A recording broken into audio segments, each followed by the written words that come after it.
Hey everyone, welcome to SWG 519. My name is Kat or Katie Galligan. I go by both. Recently I've been going more by Kat, but if you hear professors and primary instructors refer to me as Katie, same person. I have been a social worker for almost 15 years now, and I've been blessed to work in a wide variety of roles in all three practice areas of social work, micro, meso, macro.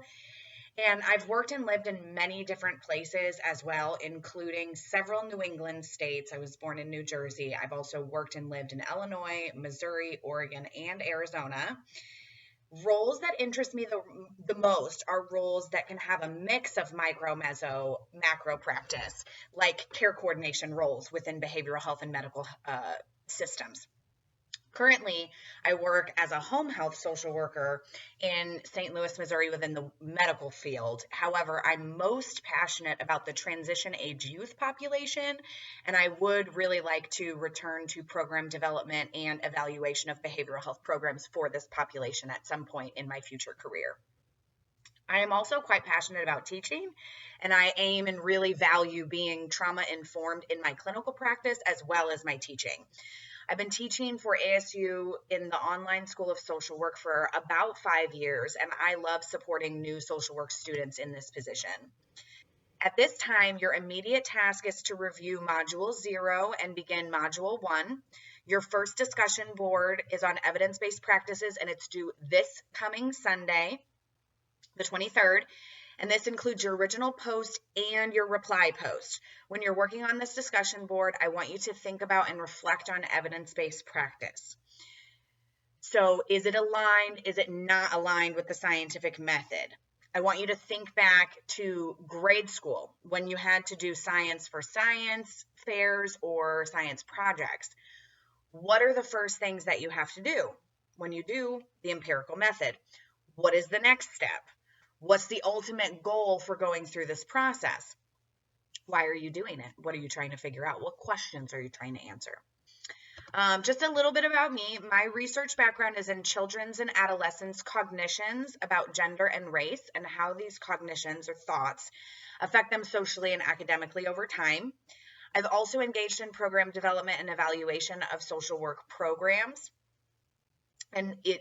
social work programs, as well as social work systems, policies, the behavioral health system, how those programs fit and work or do not work within those systems. I'm also an avid outdoors person. I am outside every chance I can get. The weather's changing and springtime is coming around. I love getting my hands dirty. I am an avid gardener as well. And so those are some of my biggest self-care tools. I am also a foster parent to a precious and very active 5-year-old boy.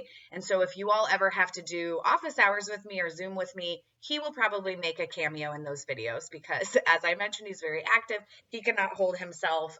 He can't keep himself busy for 30 to 60 minutes. So he always pops his little head in the screen when I have to meet with students.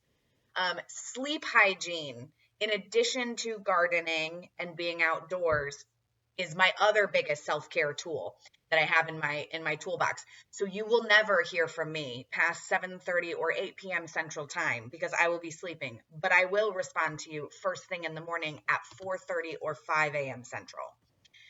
I want to end my video with a tip on self-care this week. I will always work in self-care and mindfulness activities into all of my announcements. This week, I encourage you to do something physical. Most of you are entering into nicer weather. If y'all live in Arizona, California, y'all may have had some nice weather for a while, although I heard California had some storms. Either way, get outside. You can walk your dog in the morning, take the stairs instead of the elevator, park a little bit further from your destination, cycling, boxing, yoga, whatever you need to do to get that body moving this week, do something for yourself active. I hope everybody stays safe and grounded during this time. I look forward to working with and supporting you all. I am an email away. Have an awesome week, and let's do this.